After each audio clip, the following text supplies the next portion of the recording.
Story blossoms, এখানে গল্প জড়িয়ে ফেলে মায়ায়। কোন ব্যাকটেরিয়ার কারণে কোন রোগ হয়, কোন ওষুধে রোগ সারে, একটা মেডিসিন তৈরি করতে কত খাটাখাটুনি লাগে, এসবও তো জানা দরকার, তাই না? তাছাড়া মেডিসিন ট্রায়াল দিতে ইঁদুরের না মানে বামে ইঞ্জেকশন মারি কেন, এর পেছনের কাহিনীও জানতে পারবি। শীতল মুখ লটকে তাকিয়ে রইল। মধ্যরাতে এসব অত্যাচার সহ্য হয়? সে খাতাতে চোখ বুলিয়ে নিল। এত বড় বড় ইংলিশ বানান উচ্চারণ করবে কিভাবে? পড়তে গিয়ে দাঁতগুলো না ঝরঝর করে পড়ে যায়। সে খাতা থেকে নজর সরিয়ে বিছানা থেকে নামতে নামতে বলল, অনেক রাত হয়েছে, বড় আব্বু রাত জাগতে বারণ করেছে। আর শরীরটাও খারাপ লাগছে শুদ্ধ ভাই, কাল মুখস্থ করে দেব। এ কথা বলে দরজার কাছে গিয়ে দেখে দরজা লক করা। পাস ইন করলে দেখাচ্ছে রং পাসওয়ার্ড। সে বিস্ফোরিত দৃষ্টিতে পেছনে ঘুরে দেখে শুদ্ধ নেই। ওয়াশরুম থেকে পানি পড়ার শব্দ আসছে, অর্থাৎ জব্দ করার সব পথ ঠিকঠাক করে সে গেছে ফ্রেশ হতে। শীতল পুনরায় পার্স দিল, না তাও হলো না, বরং শুদ্ধের ফোনে অ্যালার্ট নোটিফিকেশন আসতে থাকলো। শীতল কাদো কাদো হয়ে পুনরায় বিছানায় বসলো। এবার কি হবে? 20 মিনিট পর শুদ্ধ মাথা মুছতে মুছতে বেরিয়ে এলো। কালো ট্রাউজার আর সাদা টি শার্ট। তাকে মলিন মুখে দাঁড়িয়ে থাকতে দেখে শুদ্ধ শুধালো, মুখস্থ বল দেখি। শুদ্ধ ভাই, আর কখনো আপনার অবাধ্য হব না, টাকাও লাগবে না, যেতে দিন প্লিজ। এ কথা শুনে শুদ্ধ এগিয়ে তার মুখোমুখি দাঁড়ালো। ঠান্ডা হাতে শীতলের কপালে স্পর্শ করে তাপমাত্রা দেখে বলল, জ্বর নেই তো, তাহলে ভুল বকছিস কেন? সত্যি বলছি। এই সত্যি এই অবধি কতবার বলেছিস?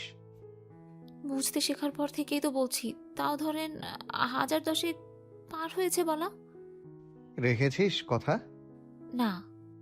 তাহলে এবারও রাখতে হবে না। তুই এটা মুখস্থ করতে করতে আমার জামা কাপড়গুলো দ্রুত গুছিয়ে ফেল। পারফিউমগুলোর জান প্রাণ খেয়েছিস না? এবার নিজ দায়িত্বে নতুন পারফিউমগুলো সাজা দেখি। আর চেলা কাঠ কই? খাটের নিচে। শুদ্ধ সেটা বের করে দেখে লাল মেহগুনি গাছের শক্তপোক্ত চালাকাঠ। বিড়াল মারার কথা শুনে মোটাসোটা এনেছে। সে চালাকাঠটা ঘুরিয়ে ঘুরিয়ে দেখতে দেখতে বলল, কাজে হাত দেওয়ার আগে চেলা কাঠকে ঝটপট সালাম কর দেখি। আর করবো না বললাম তো। এ কথা বলে শীতল ভ্যা ভ্যা করে কেঁদে দিল। না মারতেই কেঁদে কেটে একাকার অবস্থা। তখন শুদ্ধ বলল, সন্ধ্যায় খামচি মেরেছিলি কেন? জানে ভয় নেই? একবারও মনে হয়নি এর ফল কি হতে পারে? শীতল এবার বুঝলো তখনকার রাগ তোলার জন্য তাকে ভুলিয়ে ভালিয়ে এখানে এনেছে। সে ভেজা চোখে পিটপিট করে তাকালো। বুঝলো কিছু না বললে মার হজম করতে হবে, কিন্তু বিনা বাক্যে মার না খেয়ে তার ভুলও চোখে আঙ্গুল দিয়ে দেখিয়ে দেওয়া দরকার। তাই আর কিছু না ভেবে সে পেছনে ঘুরে কামিজের চেনের কিছুটা নামিয়ে দিল। সাথে সাথে শুদ্ধের নজর আটকালো শীতলের ফর্সা মসৃণ পিঠে চেপে লেগে লাল কালো রঙা অন্তর্বাসের চিকন ফিতায়। শীতলের বোকামিতে শুদ্ধ নিজে খেই হারিয়ে ফেলল। এক ধাপ পেছনে গিয়ে হাত থেকে চালাকাঠ পড়ে গেল। তখন শীতল কান্না মিশ্রিত গলায় বলল, দেখুন, আপনার জন্য মৌমাছি কামড়ে কি করেছে। ওহ, নিজের ব্যথাটা ব্যথা, আর আমারটা বুঝি শরীর না? আমার বুঝি ব্যথা লাগে না, কষ্ট হয় না? না। শুদ্ধ হতভম্ব। ততক্ষণে দৃষ্টি আটকে গেছে মৌমাছির কামড়ে ফুলে লাল হয়ে থাকা শীতলের ঘাড় ও পিঠের কিছু অংশে। এসব কখন হলো? ইস, কি অবস্থা করেছে! গাছে কি তবে মৌমাছি ছিল? মনে মনে জবাব পেয়ে এবার বুঝে নিল শীতলের রাগ মেটানোর মূল কারণ। তাকে মৌমাছিরা কামড়েছে বলে সে সুযোগ বুঝে রাক্ষসীর মতো খামচে দিয়েছে। ভাগ্যিস বলেনি। শুদ্ধ ভাই, আপনার জন্য মৌমাছিরা আমাকে কামড়েছে, এখন আমি আপনাকে কামড়াবো। নিন, এবার ঘুরে দাঁড়ান, দেখি গুনে গুনে সব কটা কামড় আমি শোধ করি। এ কথা ভেবে শুদ্ধ গলা খাকারি দিয়ে চালাকাঠ যথাস্থানে রেখে দিল। যা পানিশমেন্ট পাওয়ার পেয়েছে, বাড়তি কিছু করলে ওভারডোজ হয়ে যাবে, তখন আবার আরেক বিপদ। তাই একবার তাকিয়ে দৃষ্টি সরিয়ে নিয়েছে। শীতল তখনও অভিযোগ করে যাচ্ছে, কেন হলো, কিভাবে কি করলো সেসবই বলছে। শুদ্ধ তার কথা শুনলো কিনা বোঝা গেল না, তবে ভেজা চুল মুছতে মুছতে নির্লিপ্ত কণ্ঠে বলল, অ্যান্টিসেপটিক লাগিয়ে নে। উক্ত কথা বলেই ভেজা তোয়ালে মেলে দিতে বেলকুনিতে গিয়ে দাঁড়ালো। ঠান্ডা দমকা বাতাস ছুঁয়ে দিল তার পুরুষালী শরীর। শিরশিরিয়ে উঠল লোমকূপ। ধীরে ধীরে চেপে রাখা শ্বাসটুকু ছাড়ল। বুক ভরে শ্বাস টানল। ভোরে বৃষ্টি নামবে বোধহয়। আকাশ মেঘলা হয়ে আছে। চাঁদ তারকার দেখা নেই। সে ট্রাউজারের পকেটে এক হাত গুজে কিছু ভাবল।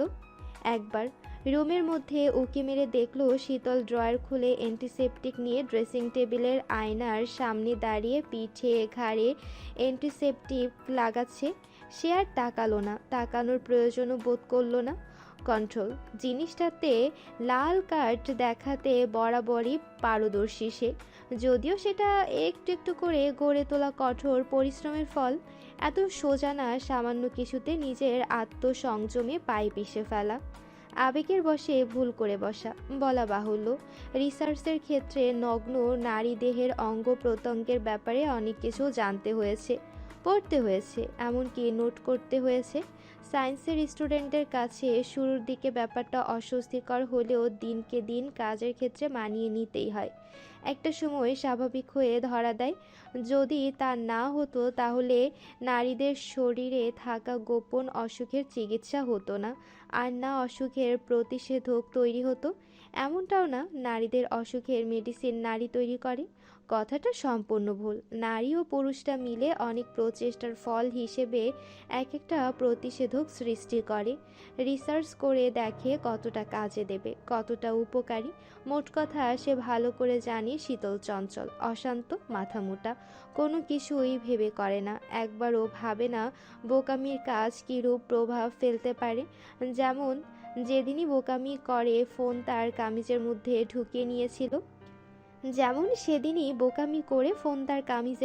ঢুকিয়ে নিয়েছিল, অন্য কেউ হলে এমনটা করতো? করতো না, বরং 10 বার ভাবতো। সেদিনের মতো আজকেও আচমকা তার কামিজের চেন খুলে দাঁড়িয়ে গেছে তার সামনে।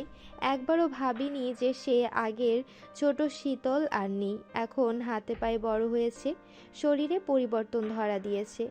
এখন আর এসব বোকামি চলে না। কিন্তু মেয়েটা বুঝলে তো, এসব আবার সায়ানের কাছে করে না। সে সায়ানের কাছে সমস্ত গোপন কথা জমা রাখে। এমন সব গোপন কথা তাদের মুখে বোমা পড়লেও কেউ বলবে না, আর না তাদের দেখে কেউ টের পাবে। অথচ সে এত মারে বকে তবুও তার কাছে উদ্ভট কর্মকাণ্ডগুলো করে। যদিও এসবে অভ্যস্ত হয়ে গেছে আজকাল, এজন্য বোধহয় অন্তর্বাসের কালো ফিতা দেখেও তেমন কিছু মনে হচ্ছে না, বরং স্বাভাবিক, সব স্বাভাবিক।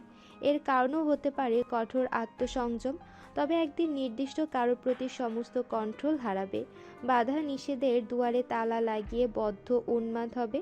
এতটাই উন্মাদ হবে যা কেবল সেই নারী তার উন্মাদনায় মাতাল হবে, কাতর হবে, ছটফটিয়ে কান্নারত স্বরে অভিযোগ ছুড়বে, আপনার নামের মতো আপনি শুদ্ধ পুরুষ নন, আপনি অশিষ্ট ও অসভ্য পুরুষ।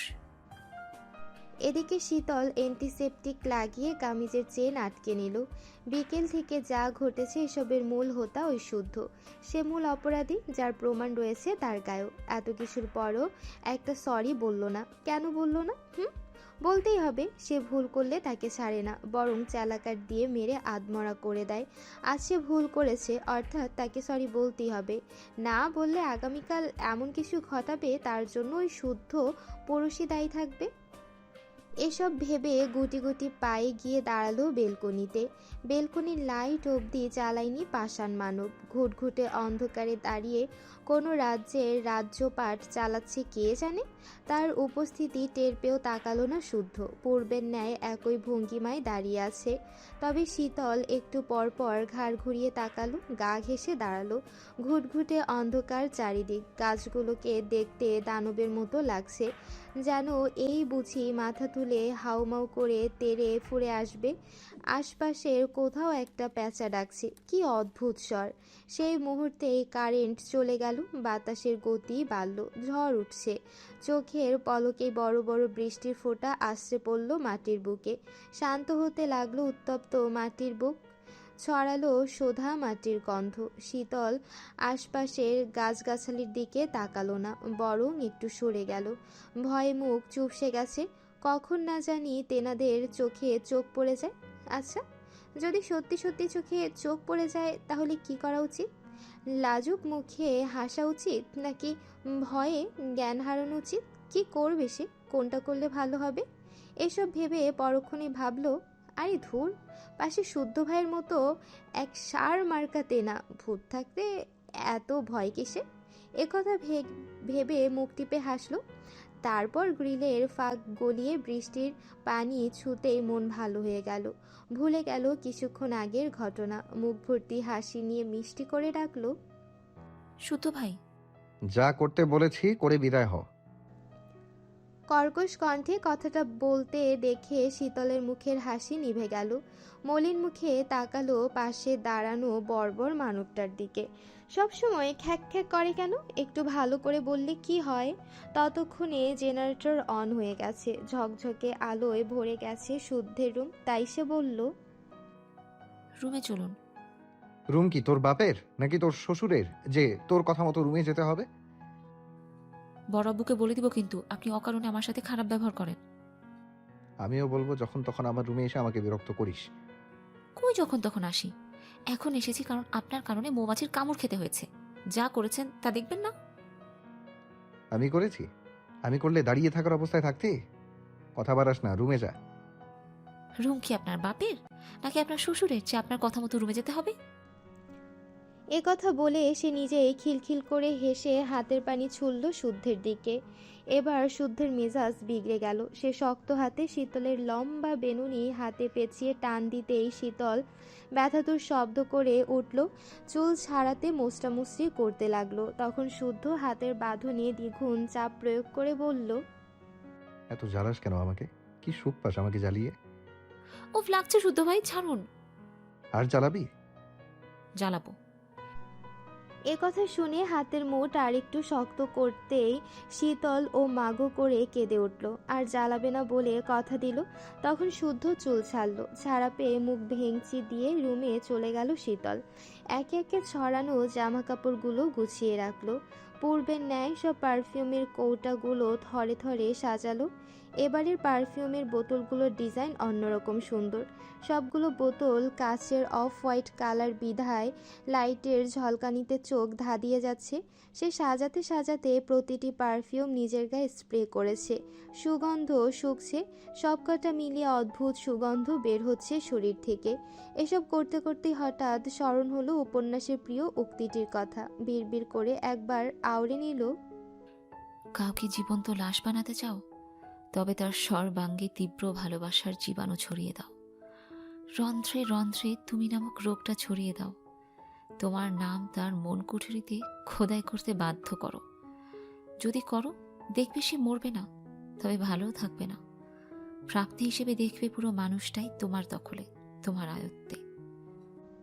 মনে মনে এ কথা আওড়ে এসে উকি মেরে দেখল শুদ্ধকে। দুই পকেটে হাত গুজে এখনো ওভাবেই দাঁড়িয়ে আছে। অশান্ত পুরুষ শান্ত হওয়ার কারণ বুঝল না সে। তার জানা মতে এতটাও বৃষ্টিপ্রেমী না শুদ্ধ ভাই। তবে এই নিয়ে আর ঘাটাঘাটি করল না, শুধু চেঁচিয়ে বলল, আর একটা ট্রলি কই? কই খুঁজে পাচ্ছি না তো শুদ্ধ ভাই। শুদ্ধ এসে ট্রলি বের করে বিছানায় আধশোয়া হয়ে বসলো। ফোনে স্ক্রল করতে করতে হাসানের মেসেজ এলো। তার বউটা জব্দ হয়েছে। আগের মতো খারাপ ব্যবহার করছে না, বরং স্বামীকে চোখে হারাচ্ছে। মেসেজটা ফ্রেন্ডদের চ্যাট গ্রুপে বলায় মজা শুরু হয়ে গেল। হাসানকে পচাচ্ছে সবাই, বেবি নিয়ে নেওয়ার বুদ্ধি দিচ্ছে, কেউ বিনামূল্যে টিপসও দিল। শুদ্ধ বন্ধুদের মস্কারা দেখে হাসলো শুধু। এদিকে কার্পেটের উপরেই বসে পড়েছে শীতল। ট্রলির চেন খুলে দেখছে কি কি এনেছে। তার পছন্দের চকলেট দেখে চটজলদি মুখ পুড়ল। আরও দুটোর খোসা ছাড়িয়ে পাশে রাখলো। তারপর খচমচ করে চিবাতে চিবাতে তিনটে একই রকম লেডিস ওয়াচ দেখে বসলো ওদের তিন বোনের জন্য।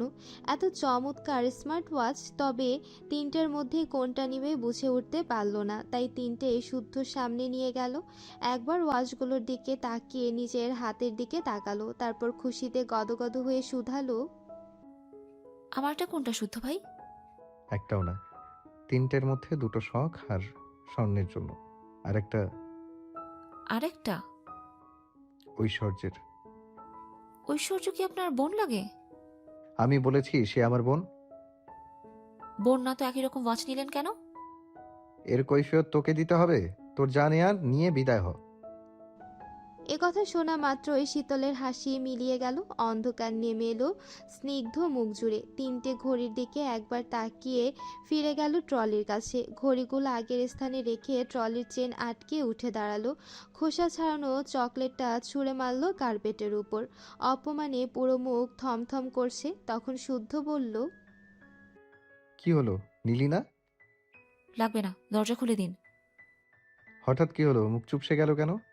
কিছুই পছন্দ হয়নি? অনেক রাত হয়েছে, কাল নেব। পেটে পেটে হিংসে কেন তোর? মন পরিষ্কার কর। আমি খারাপ, তাই আমার মন মানসিকতাও খারাপ। কথা বাড়াবেন না, দরজা খুলুন। শুদ্ধ ভ্রুকুচকে তাকিয়ে রইল। সে উঠছে না দেখে শীতল একের পর এক ভুল পার্স ইন করতে লাগলো। শুদ্ধ উঠে এক হাত টেনে দরজা থেকে সরাতেই শীতল চেঁচিয়ে বলল, সবসময় সবকিছু ভালো লাগে না, যেতে দিন। বস, ভুল পার্সে দরজা লক হয়ে গেছে। একটু পর নিউ পার্স ইন করলে দরজা খুলবে। এ কথা শুনে শীতল বসলো, মেঝের দিকে তাকিয়ে ভাবছে কিছু। সে হঠাৎ মুখ তুলে তাকালো, বিছানায় আতশোয়া শুদ্ধের আপাদমস্তক দেখলো, কিছু চিন্তা করলো। কিয়ারা প্রায় বলে শুদ্ধ ভাই সুদর্শনের সেরা। তার পারফেক্ট হাইট, চোখ, নাক, ঠোঁট, কথা বলার ভঙ্গিমা, হাঁটার স্টাইল, পোশাকের ধরনে আভিজাত্যের ছাপ। আসলেই কি তাই? যদিও খেয়াল করা হয়নি। সময় বা কোথায়, কারণে অকারণে ধমকের উপরে রাখলে খেয়াল করা সম্ভব। তাছাড়া শত্রুকে কেউ খুঁটিয়ে খুঁটিয়ে দেখে। এই চৌধুরী বাড়িতে অঘোষিতভাবে তার একটাই শত্রু, সোয়াইব শুদ্ধ। কথা বলার ইচ্ছে না থাকলেও থমথমে কণ্ঠে বলে বসলো, আপনি কি ঐশ্বর্যকে ভালোবাসেন? সে তোর অনেক বড়, সম্মান দিয়ে কথা বল, নয়তো চেলাকাট তোর পিঠে ভাঙবো বেয়াদব। ভালোবাসার কি বুঝিস তুই? বুঝি না বলেই তো বুঝতে চাই। বুঝতে হবে না। তাছাড়া কাকে ভালোবাসি না বাসি এর কৈফিয়ত তোকে দেবে না। কেন দিবেন না? কেন দিব? তুই কে? আমি কেউ না। না। সত্যি কেউ না। বললাম তো না। এ কথা বলে শুদ্ধ উঠে দরজায় নিউ পার্স ইন করে বলল, বের হ। অভিমানে চোখে তাকিয়ে শীতল রুম থেকে বেরিয়ে গেলে শুদ্ধ সজোরে দরজা আটকে দিল। বিড়বিড় করে বকতে বকতে শুয়ে পড়ল। বকবক করে মাথা ব্যথা বাড়িয়ে দিয়েছে ফাজিলটা। পরের দিন সকালবেলা, ঘড়িতে সকাল 8টা। খাবার টেবিলে বসেছে বাড়ির সবাই। বড়রা গল্প করছে, গিন্নিরা খাবার পরিবেশন করছে। কিন্তু বাড়ির কনিষ্ঠ 3 সদস্য শীতল, সাম্য, সৃজন মন খারাপ করে চুপ করে বসে আছে। একটু পরেই শুদ্ধ এসে চেয়ার টেনে বসলো। তার উপস্থিতি বুঝেও শীতল তাকালো না, আর না কোনো কথা বলল। তারপর সায়ন এলো, গা ঘেঁষে বসে পড়ল স্বর্ণের পাশে। অতি সন্তর্পণে স্বর্ণের একটা হাত গুজে নিল তার হাতে। স্বর্ণ জানে হাত ছাড়ানো সম্ভব নয়, তাই অযথা বৃথা চেষ্টা করলো না। বরং মুচড়ামুচড়ি করলে অন্যের নজরে পড়ার সম্ভাবনা আছে। শারাফাত চৌধুরী তখন শাওন চৌধুরীর সাথে জরুরি ব্যাপারে কথা বলায় ব্যস্ত। এদিকে এখনও খেয়াল করেনি। তবে সিতারার ইশারায় তাকালেন, অভিমানে পূর্ণ 3টে মুখ পানে। গলা খাকারি দিলেন, তবুও তাকালো না ওনার বাগানের 3টে ফুটফুটে ফুল। বুঝলেন গুরুতর কিছু, তাই আদর নিয়ে ডাকলেন, প্রিয় বড় আব্বুর ডাক উপেক্ষা করার সাহস নেই কারো, তাই সাম্য টেবিলে থুতনি রেখে অভিমানী স্বরে জবাব দিল, আমরা বুঝে গেছি তুমি আমাদেরকে আর ভালো বাসো না বড় আব্বু। এই কথা কেন মনে হলো বাবা? আমরা তোমার একটা কাজে ভীষণ কষ্ট পেয়েছি বড় আব্বু। কি কাজে কষ্ট পেয়েছো বলো আমাকে, না বললে বুঝবো কি করে? এবার শীতল মুখ তুলল। সবাইকে একবার করে দেখে নিয়ে টেবিলের নিচ দিয়ে শাম্মুকে চিমটি কেটে আসল প্রসঙ্গে কথা বলার ইঙ্গিত দিল। বনির ইঙ্গিত পেয়ে শাম্মু কণ্ঠে এক আকাশ সমান দুঃখ ঢেলে বলল, তুমি নাকি আজকের দিনে বড় আম্মুকে নিয়ে করেছিলে, অথচ আমাদের কাউকেই বিয়ে নিয়ে যাওয়া যায়নি। সাম্যের কথা শুনে বড়দের হাত থেমে গেছে, বিস্ফোরিত দৃষ্টিতে তাকিয়ে আছে সাম্যের দিকে। সাম্যের কথা শেষ হতেই পুনরায় সৃজন বলল, আমরা গেলে খুব মজা করতে পারতাম, কিন্তু কেন নিয়ে গেলেন আমাদের? সাম্য সৃজনের কথা শুনে সায়ান মিটিমিটি হাসতে হাসতে বাবার দিকে তাকালো। শারাফত চৌধুরীর চোখ মুখে অস্বস্তি ফুটে উঠেছে। জবাবে কি বললেন সেটাই চিন্তা করছেন বোধহয়।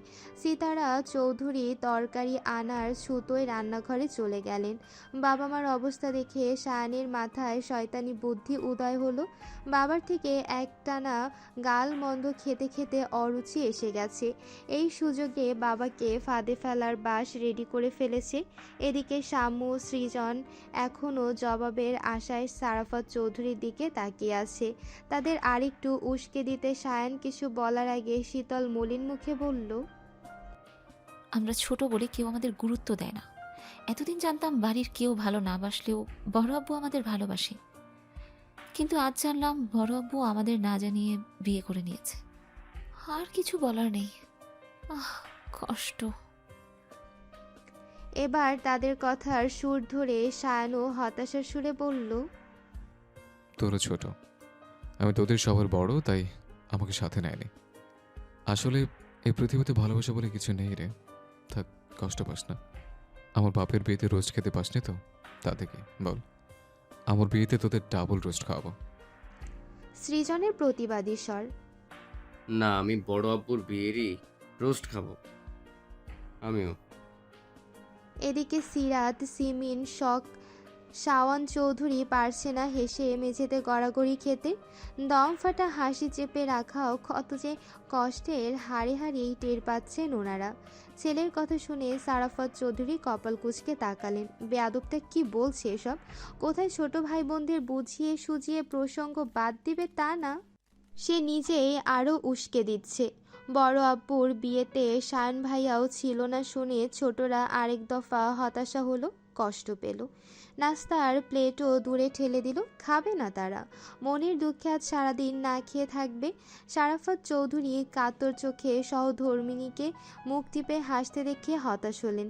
এবার উপায় কিভাবে এদের বলবে উনি বিয়ে করেছিলেন বলেই সায়ন শুদ্ধ শখ এ পৃথিবীতে এসেছে? বিয়েটা জরুরি, কারণ বিয়ে না করলে তারা পৃথিবীর মুখ দেখতো না। উনি সিতারাকে ইশারা করলেন বাঁচিয়ে দিতে, বিনিময় যত খরচ করা লাগে করবেন। এছাড়া উপায় নেই। বাড়ির ছানাপোনারা আটঘাট বেঁধে নেমেছে, বুঝতে বাকি নেই। তবে ওনাদের কাউকেই কিছু বলতে না দিয়ে শেষ বোমাটা ফাটালো শুদ্ধ। শারাফত চৌধুরীকে আরেক দফা বিস্ময়ের সাগরে চুবিয়ে ভাই বোনদের উদ্দেশ্যে বলল, কে কে বিয়েতে যাসনি, কন্টিনিউ কর। শুদ্ধের কথা শুনে সবার আগে হাত তুলেছে সিরাত। আবেগে হাত তুলে বেচারি লজ্জায় মুখ কাচুমুচু করছে। ওনাকে লজ্জা থেকে বাঁচালো সায়ন। সে সিমিনকে হাত তুলতে ইশারা করলো। সিমিন হাত তুলে সায়নের দিকে তাকালো। সায়ন মাথা নাড়ালো, অর্থাৎ সেও যায়নি। তারপর শুদ্ধের দিকে তাকালো। শুদ্ধ তাকালো শখের দিকে। শখ তাকালো স্বর্ণের দিকে। স্বর্ণ ঘাড় ঘুরিয়ে তাকালো শীতলের দিকে। শীতল তাকালো সাম্যের দিকে। আর সাম্য তাকালো সৃজনের দিকে। সৃজন তাকালো পাশের ফাঁকা চেয়ারে, কেউ নেই দেখে তাকালো বড় আব্বুর দিকে। এবার ওনার মুখ দেখার মতো হয়েছে। কাউন্ট করে দেখা গেল না যাওয়ার সংখ্যা বেশি, বরং সকলেই ওনাদের বিয়ের অত অ্যাটেন্ড করার তীব্র ইচ্ছের কথাও জানিয়েছে। অর্থাৎ ছেলে মেয়েদের অনুপস্থিতিতে মাকে বিয়ে করার পানিশমেন্ট হিসেবে মা বাবার আবার বিয়ে দেওয়া হবে। এবারে সাক্ষী হবে ছেলেমেয়েরা। এ কথা শুনে শারাফত চৌধুরী নাকচ করে গুরুগম্ভীর সুরে বললেন, পাগল হলে তোমরা? ছেলে মানুষই বাদ দাও, অন্য কিছু ভাবো। এ কথা শুনে শুদ্ধ গ্লাসে পানি ঢালতে ঢালতে জবাব দিল, সাম্য, সৃজন, তোরা তাহলে জেনে নে কেন আমাদেরকে বিয়ের আনন্দ থেকে বঞ্চিত করা হয়েছিল। না বলা অবধি ছাড়বি না। অন্যায় করেছে, কেন করেছে এর জবাব দিতেই হবে। আরেক ফাজিলের কথায় শারাফত চৌধুরীর মনে হলো দেয়ালে মাথা ঠুকতে। এক দুদিন খাইয়ে পরিয়ে এক একটা বাঁশ তৈরি করেছেন, এখন কারণে অকারণে সেই বাঁশ নিজেকেই হজম করতে হচ্ছে। সিতারা সেই কখন লজ্জা থেকে বাঁচতে রান্নাঘরে চলে গেছেন আর বেরি হননি। ছেলে মেয়েদের সাথে না পেরে শারাফত চৌধুরীকে রাজি হতেই হলো। উনি কোনো মতে নাস্তা সেরে উঠতেই সায়ন বলল, বাবা, একটা রিসোর্ট বুক করে ফেলি, সেখানে বিয়ে বাসার ব্যবস্থাও থাকে। আহাম্মক কোথাকার। একথা বলে উনি দ্রুত পায়ে স্থান ত্যাগ করলেন। তবে যেতে যেতে ঠিকই শুনলেন অট্টহাসির শব্দ। বাবাকে তড়িঘড়ি যেতে দেখে সায়ন সকলের দিকে তাকিয়ে বলল, বাবাকে বাস দেওয়ার বুদ্ধিটা কার মাথা থেকে বেরিয়েছে? হাত তোল, সে গিফট পাবে। কথা শুনে শীতল গদগদ হেসে এক হাত তুলল। ভোর রাতে তার স্মরণ হয়েছে আজ বড় আব্বু ও বড় মায়ের বিবাহ বার্ষিকী।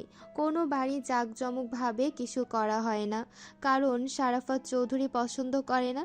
এজন্য সেই সাম্যর সৃজনের মাথায় একথা ঢুকিয়েছে যে তাদের বড় আব্বু তাদের ভালোবাসে না। ভালোবাসলে কেন ওনাদের বিয়েতে নিয়ে গেল না? ব্যাস, বাকিটা ইতিহাস। আজ রাতে সেহরি খেয়ে কালকে থেকে রোজা, তাই আজ দুপুরে বিয়ের কাজ সারা হবে। বাড়িতে বিয়ে বিধায় আনন্দের সীমা নেই। তবে বিয়ের খাওয়া দাওয়া হবে রিসোর্টে। ইতিমধ্যে 3 ঘন্টার জন্য রিসোর্ট বুকিং করেছে সায়ন। তারই এক বন্ধুর রিসোর্টে বলা হয়েছে 3 ঘন্টার মধ্যে কাজ সারতে হবে। সন্ধ্যায় আবার আরেকজনের গায়ে হলুদের অনুষ্ঠান হবে। বাড়িতে এত আনন্দ দেখে শীতলের খুশিতে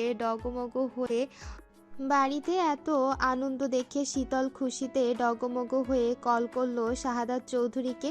হাসতে হাসতে জানালো পুরো ঘটনা। অতপর কথার মাঝে থেমে গিয়ে ধীরে ধীরে বলল, তুমি আসবে না বাবা?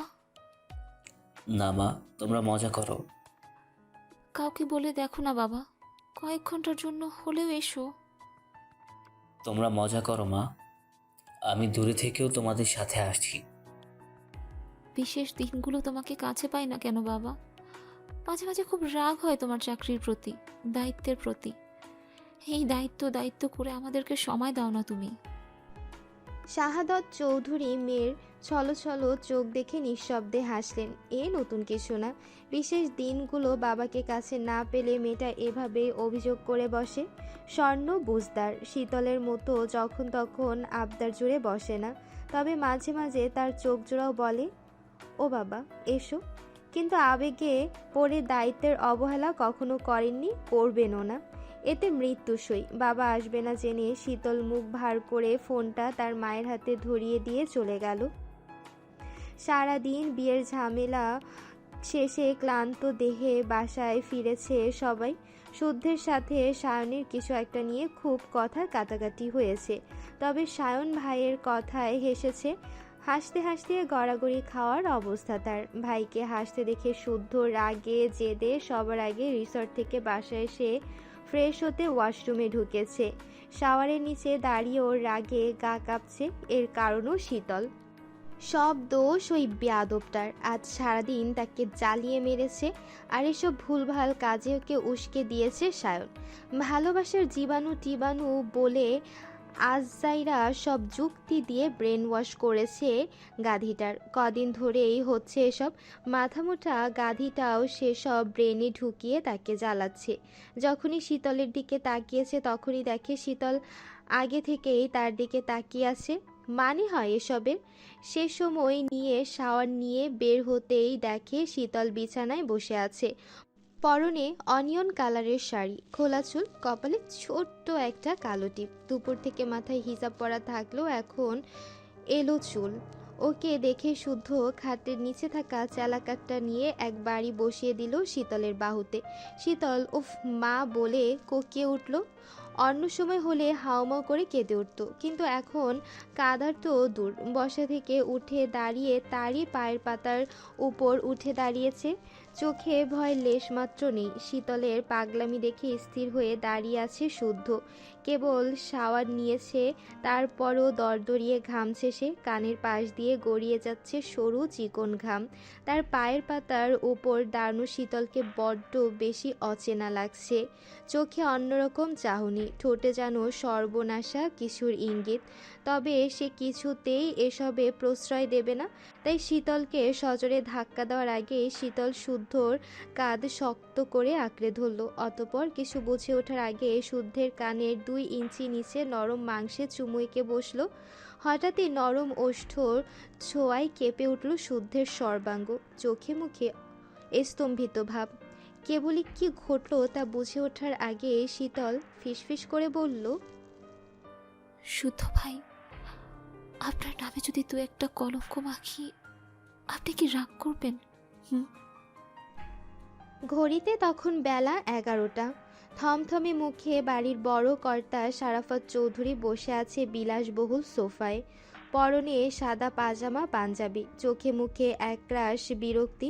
উনি একই স্থানে বসে আধা ঘন্টা যাবৎ দেখে যাচ্ছেন অন্য সব সদস্যদের হুটোপুটি, এটা ওটা নিয়ে চিৎকার চেঁচামেচি। বাবা মায়ের বিয়েতে তার ছেলেমেয়েরা আদৌ বরযাত্রী রূপে গিয়েছিল কিনা জানা নেই ওনার। হয়তো চৌধুরী বাড়িতে এই ঘটনা বিরল, যদিও এটা অস্বাভাবিক ঘটনা নয়, কারণ এ বাড়িতে এক এক পণ্ডিতের বসবাস। এরা নিজেরা এক একটা নিউটন কিংবা অ্যালবার্ট আইনস্টাইন, নতুবা এ বয়সে বাবাকে নতুন করে বিয়ের পিঁড়িতে বসায় নাকি এসব অত্যাচার করে। এখানে উনিই বর, অথচ ওনার মতের দাম নেই, কিছু বলার সুযোগ নেই। কিছু বলতে গেলে বড় দামড়া দুটো ঠিকই পাল্টা যুক্তি দাঁড় করাচ্ছে, নতুবা অবুঝ বাচ্চাগুলোকে ভুলভাল বুঝিয়ে আরও উস্কে দিচ্ছে। তারা মূলত চাচ্ছে ওনাকে অস্বস্তিতে ফেলতে। বড় গাধা কিছুক্ষণ আগে বলেছে সে নাকি ভালো বাবা ডিজার্ভ করে, তার মায়ের উচিত ছিল জেনে বুঝে একজন ভালো মানুষকে বিয়ে করা। একথা তারা বোঝালো উনি ভালো মানুষ না। ছেলের কথা শুনে শুধু চিৎকার করে বলতে পারিনি, এই বেয়াদব, তোকে পয়দা করলাম আমি, বড় করলাম আমি, পড়ালেখাও শেখালাম আমি, অথচ এখন তুই আমাকে ঘুরিয়ে পেঁচিয়ে বাস দিচ্ছিস, এই তোর শিক্ষা? কিন্তু বুকের কথা মুখ ফুটে বলতে পারেননি কিছুই। পারবেন কিভাবে? ছেলের মতো বেহায়া নাকি উনি? ব্যাপারটা এখানে থামলেও হতো, তা অবশ্য থামেনি। বাড়ির বউরা শতরূপাকেও ঘটনাখানা জানিয়েছে। এই মাত্রই শতরূপা দ্বিতীয় বিয়ের জন্য অভিনন্দন জানালো, সেও নাকি গেস্ট নিয়ে রিসর্টে ভাইয়ের বিয়ে খেতে যাবে। ছি ছি, এসব কি সহ্য হয়? তাছাড়া লোকে কি বলবে? সামনে না বলুক, পেছনে তো ঠিকই বদনাম করবে, বলবে বুড়ো বয়সে ভীমরতি। ছেলের বিয়ে দেওয়ার বয়সে উনি নিজেই বিয়ের পিঁড়িতে বসছে। একটু পরেই সূর্যোদয় রিসর্টের উদ্দেশ্যে রওনা দেবে ওনারা, অথচ বাড়ির মেয়ে বউয়ের সাজগোজ শেষ হয়নি। যে যার মতো সময় নষ্ট করছে, অথচ কিছু বলতেও পারছে না, কারণ একবার বলতে গিয়ে কনিষ্ঠ কিছু সাম্যের কথায় অপদস্থ হতে হয়েছে। তাই ভেবেছেন কিছুই বলবেন না, বললেই তখনকার মতো শুনতে হবে বিয়ের জন্য বড় আব্বুর তর সইছে না। শীতল, শখ, স্বর্ণ 3 বোন এক রুমে রেডি হচ্ছে। স্বর্ণ শখের শাড়ির কুচি ঠিক করে দিচ্ছে, তারা 3 বোনই শাড়ি পরবে। কালার আলাদা হলো এক কোয়ালিটির শাড়ি সব, সঙ্গে ম্যাচিং হেজাব। এদিকে শীতল এখনো মুখ ভোতা করে চুপ করে বসে আছে। ভাব দেখে মনে হচ্ছে এক্ষুনি কেঁদে দেবে, কারণ তার এক চোখের আইলাইনার মোটা, তো আরেক চোখেরটা তেরা বেঁকা এবড়ো থেবড়ো। তখন সৃজন না জ্বালালে এমন হতো না। পাজিটাকে বারবার বারণ করা সত্ত্বেও তাকে নাড়িয়েছে, ফলস্বরূপ কষ্ট বৃথা। এখন মুছতে গিয়ে পুরো মুখই কালি হয়ে গেছে। শীতল মুখ কাদো কাদো করে আয়নার দিকে তাকিয়ে নিজেকে দেখল, ভূতের মতো দেখাচ্ছে। হুট করে কারো সামনে দাঁড়ালে নির্ঘাত অক্কা পাবে। নিজের করুণ অবস্থা দেখিয়ে শীতল দুঃখ ভরা কণ্ঠে শখকে ডাকলো, বলল, আপু, আইলাইনার ঠিক করে দাও। এই তো শোনা, আর একটু দাঁড়া, হয়ে গেছে আমার। তার আগে ঝটপট মুখটা ধুয়ে আয় দেখি। শখের কথা শুনে শীতল ওয়াশরুমে গিয়ে পুরো মুখ ধুয়ে এলো। গরমের যে অত্যাচার, মেকআপ করা ভুল করা যাবে না। তাছাড়া শুদ্ধ ভাই আছে, সে নিরামিষ টাইপের পুরুষ মানুষ, মেকআপ টেকআপ পছন্দ করে না। দেখা যাবে মুখের উপরেই বলে বসবে, এই তুই অন্য গাড়িতে যা, এমনিতেই ওয়েদার গরম, তোর মুখে এত আটা ময়দা দেখে আরও গরম লাগছে। মানুষটার মুখে লাগাম নেই, যা তা বলে অপমান করে বসতে পারে। সেই সুযোগে থাকে বোধহয়। শাড়ির সাথে হেজাবও তো পরতে হবে, নয়তো এক আশ্রে নাড়ি ভুড়ি বের করে দিয়ে তাকেই জিজ্ঞাসা করতে পারে, বারণ করেছিলাম হেজাব ছাড়া বের হতে, আর বের হবি? আর আমার কথার অবাধ্য হবি? কি দরকার শুধু শুধু বকা খাওয়ার?